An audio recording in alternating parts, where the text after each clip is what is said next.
Welcome back. President Cyril Ramaphosa has spent part of his time at the COP2017 conference in Egypt talking about the water situation on our continent. Over 300 million people don't have access to proper drinking water. 700 million don't have proper sanitation. It's understood around $30 billion a year would have to be invested in Africa to sort out this situation. The Africa Executive Secretary of the Global Water Partnership is Alex Simalabwi. Mr. Simalabwi, good afternoon to you.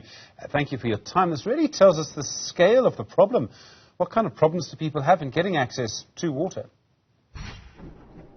Yeah, great. Thank you very much, Stephen, for giving me the opportunity. And good afternoon, viewers. Good morning, depending on where you are. My name is Alex Simalabwi from Sharm el-Sheikh, in the background of the COP27 climate change negotiations. Yeah, so the scale of the problem is huge. And to be very honest, not only the world, but Africa is running out of time. We are running out of time because of the impacts of climate change that are increasing very, very frequently, particularly issues like drought, as we've seen in the eastern part of Africa. Kenya has been experiencing now in the fourth year running a drought that has been ongoing and actually affecting livelihoods, animals, including elephants that are actually dying.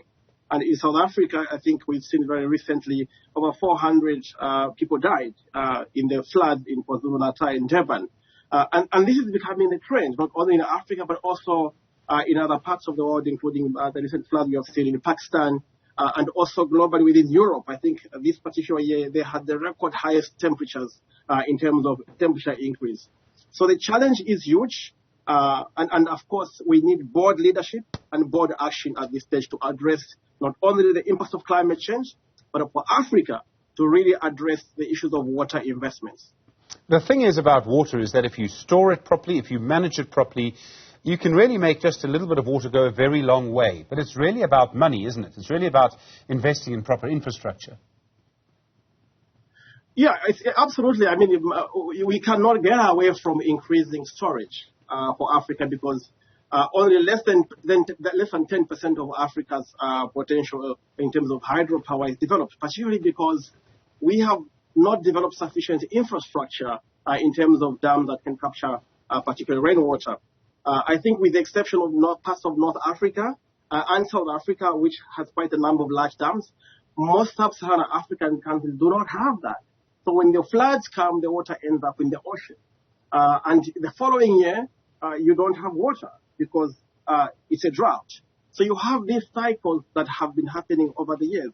And what is needed is both micro investments into small water retention infrastructure that can store rainwater, including rainwater harvesting, but also increasing infrastructure investments in large hydropower projects that can not only support agriculture on the continent and food security, but also they can help in terms of storing the water that can be provided for livelihood, but also for energy production.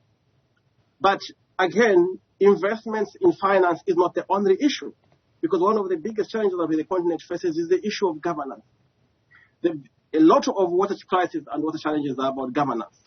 According to the United Nations, UN Water, 53% of African countries have low implementation of integrated water resources management plans. These are their own plans that they have. They don't have the capacity to be able to implement this. So there is need to increase not only the implementation capacity, but also the financing and the governance. The other issue is that when you build dams, you affect other places. And the great example of this is the Grand Ethiopian Renaissance Dam. It's being built on the Nile. It means that Ethiopia will keep the water that's supposed to go, that in the end goes to Egypt. Now, this is a hugely contentious issue. Is that going to be a big problem as well? I mean, you're right. We need more dams as Africa. But when you build more dams, there are all sorts of consequences. No, it's not only dams. I think the issue is that these things cannot be exclusive. We need a combination of what is called natural infrastructure, making sure that you're able to harness the power of wetlands and marshes to be able to store water. And particularly because we are talking climate change, some of those wetlands and marshes absorb quite a lot of carbon emissions. And those are regulating the natural flow of water. But you cannot also run away from hydro infrastructure. You need that for energy production, for agriculture, so that when you have challenges in terms of drought, you have the water. We cannot be in a situation as a continent where we basically respond to the changes in the rainfall cycle. We should be able to have infrastructure that should be able to help us regulate the flow of water for different economic sectors, but also for livelihoods. So I wouldn't say it's a contentious issue. It only becomes a contentious issue if you see it as exclusive, that it's either large dams or nothing. But if you see it as a combination of opportunities, a combination of both natural infrastructure and hydro infrastructure, and optimize in terms of what is best for the particular location, it shouldn't be controversial. And finally, there is international standards that have been developed by many multilateral institutions, including the World Bank, African Development Bank, as well as including the Development Council, DBSS, South Africa, which regulates in terms of, has standards in terms of how you can ensure environmental social safeguards to protect livelihoods downstream, but also to protect nature, which is also important. To invest $30 billion a year, which is the figure we have, that's a lot of money. Where will that money come from? And I mean, part of this is that the rich world is really the part of the world which has affected our climate, and yet it's going to affect us in Africa, so we need to convince them to give us some of that money. Yeah, 30 billion, at least 30 billion.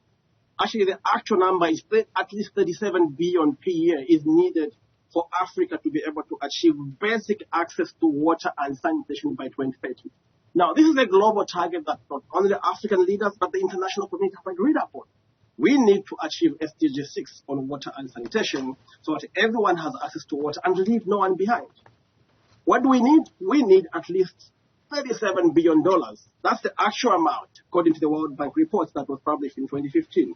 So, as a continent, 30 billion is basically the bare minimum target that we need to be able to make substantial progress and ensure that the people that are in the communities and in the villages that have to walk long distances just to fetch water and have to go outside in terms of defecation, because open defecation, because there is enough sanitation, they can have decent access not only to clean water and sanitation. Is it a lot of money? Yes, it is a lot of money, and there is currently a big gap. The shortfall is between 11 and $20 billion that is needed to be mobilized between now and 2030 so that we're able to reach the 10 billion target. Where is the money come from? This is why just yesterday, the chairperson of the African Union, His Excellency President Macky Sall, inaugurated an international high-level panel of heads of state to look at the issue of how do you mobilize investment across the continent and within countries. And I'm very pleased to announce that His Excellency President Cyril Ramaphosa of South Africa has actually one of the panel members who was inaugurated yesterday to officially join other global leaders to figure out how we mobilize the finance. Not only, we're not just talking about dollar aid here, we're talking about financing even if we're within the. How do we ensure coherence? How do we ensure coordinated and targeted financial support? We know that, for instance, in South Africa, a lot of money goes to the treasury, goes back to the treasury. It's not implemented by the municipalities every year. Why is that? There are capacity challenges, there are issues around governance and procurement. Those gaps need to be able to be addressed. So there is existing funding that needs to be optimized within countries, because at the moment, over 60% of funding that goes into water and sanitation across the continent comes from national treasury, from government. But it's not optimized. You've got funding going into agriculture for irrigation, funding going into health sector for sanitation, funding dedicated to water, and funding going to municipal governments, but it's not optimized in the way that you can be able to have impacts. So how do you mobilize the money? One, make best use of the funding that already exists by optimizing it. And secondly, mobilize the private sector. You can't believe it that only about 70% of funding currently in Africa comes from the private sector. If you compare with energy and telecoms, you're talking about 87% to 93% within Africa going to energy and ICT. Why is it so low for water? Only 7%. Sure. There are issues about risks, perception of risk in water, issues about pricing efficiency, revenue collection to ensure that people pay for the water, ensuring that you fix the leakages.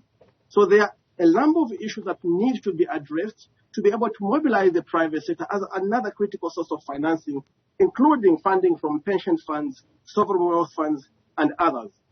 Alex, thank you very much indeed. Alex Simalabwi is the Africa Executive Secretary at the Global Water Partnership, speaking to us from the COP27 conference in Egypt.